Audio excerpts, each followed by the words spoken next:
Clip number 789۔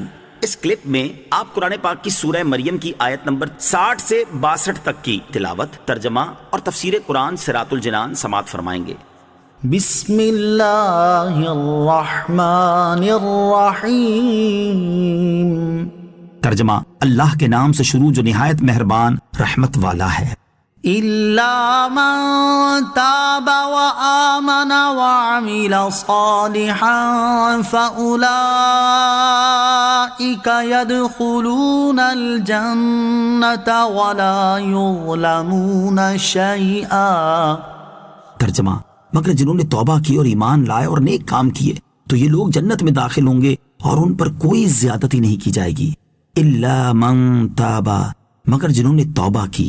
ارشاد فرمایا کہ نمازیں ضائع کرنے اور اللہ تعالیٰ کی اطاعت کی بجائے گناہوں کو اختیار کرنے والے تو جہنم کی خوفناک وادی غی میں جائیں گے، مگر جنہوں نے کفر و شرک اور دیگر گناہوں سے توبہ کر لی اور کفر کی جگہ ایمان کو اختیار کیا اور اس کے بعد نیک کام کیے تو یہ لوگ جنت میں داخل ہوں گے اور ان پر کوئی زیادتی نہیں کی جائے گی اور ان کے اعمال کی جزا میں کچھ بھی کمی نہ کی جائے گی۔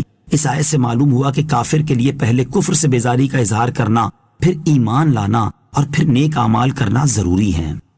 جنات عدن التي وعد الرحمن عباده بالغيب إنه كان وعده مأتيا۔ ترجمہ: ہمیشہ رہنے کے لیے ان باغوں میں داخل ہوں گے جن کا وعدہ رحمان نے اپنے بندوں سے ان کے دیکھے بغیر فرمایا ہے، بے شک اس کا وعدہ آنے والا ہے۔ جنات عدن، ہمیشہ رہنے کے باغوں میں، یعنی جنہوں نے توبہ کی، ایمان لائے اور نیک اعمال کیے وہ ہمیشہ رہنے کے ان باغوں میں داخل ہوں گے جن کا وعدہ رحمان نے اپنے ان بندوں سے فرمایا ہے، اس حال میں کہ جنت ان سے غائب ہے اور ان کی نظر کے سامنے نہیں، یا اس حال میں کہ وہ جنت سے غائب ہیں اور اس کا مشاہدہ نہیں کرتے اور یہ محض اس کی خبر ملنے سے ہی اس پر ایمان لے آئے ہیں۔ بے شک اللہ تعالیٰ نے جنت کا جو وعدہ فرمایا ہے اس کا وہ وعدہ یقینی طور پر آنے والا ہے۔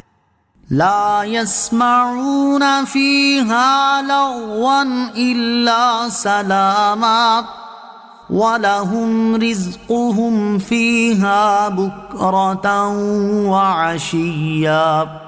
ترجمہ: وہ ان باغات میں کوئی بیکار بات نہ سنیں گے مگر سلام اور ان کے لیے اس میں صبح و شام ان کا رزق ہے۔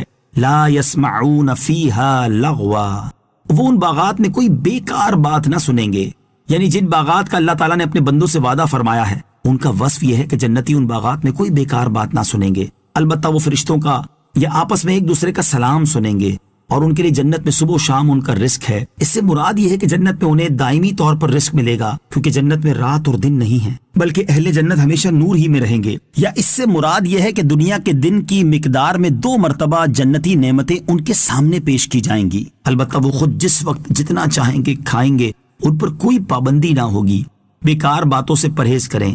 اللہ تعالیٰ نے اپنی عظیم الشان نعمتوں کے گھر جنت کو فضول اور بیکار باتوں سے پاک فرمایا ہے۔ اس سے معلوم ہوا دنیا میں رہتے ہوئے بھی ہر مسلمان کو چاہیے کہ وہ بیکار باتوں سے بچتا رہے اور فضول کلام سے پرہیز کرے۔ اللہ تعالیٰ کامل ایمان والوں کا وصف بیان کرتے ہوئے ارشاد فرماتا ہے وَإِذَا مَرُّوا بِاللَّغْوِ مَرُّوا كِرَامًا۔ ترجمہ: اور جب کسی بیہودہ بات کے پاس سے گزرتے ہیں تو اپنی عزت سنبھالتے ہوئے گزر جاتے ہیں۔ اور ارشاد فرماتا ہے وَإِذَا سَمِعُوا اللَّغْوَ أَعْرَضُوا عَنْهُ وَقَالُوا لَنَا أَعْمَالُنَا وَلَكُمْ أَعْمَالُكُمْ سَلَامٌ عَلَيْكُمْ لَا نَبْتَغِي الْجَاهِلِينَ۔ ترجمہ: اور جب بیہودہ بات سنتے ہیں اس سے منہ پھیر لیتے ہیں اور کہتے ہیں ہمارے لیے ہمارے اعمال ہیں اور تمہارے لیے تمہارے اعمال ہیں، بس تمہیں سلام، ہم جاہلوں کی دوستی کو نہیں چاہتے۔ حضرت ابو ہریرہ رضی اللہ تعالیٰ عنہ سے روایت ہے، ترمذی شریف کی حدیث ہے کہ نبی کریم علیہ الصلوۃ والسلام نے ارشاد فرمایا یہ بات آدمی کے اسلام کے حسن سے ہے کہ وہ لا یعنی چیز کو چھوڑ دے۔ اللہ تعالیٰ ہمیں بیکار باتوں اور فضول کلام سے بچنے کی توفیق عطا فرمائے۔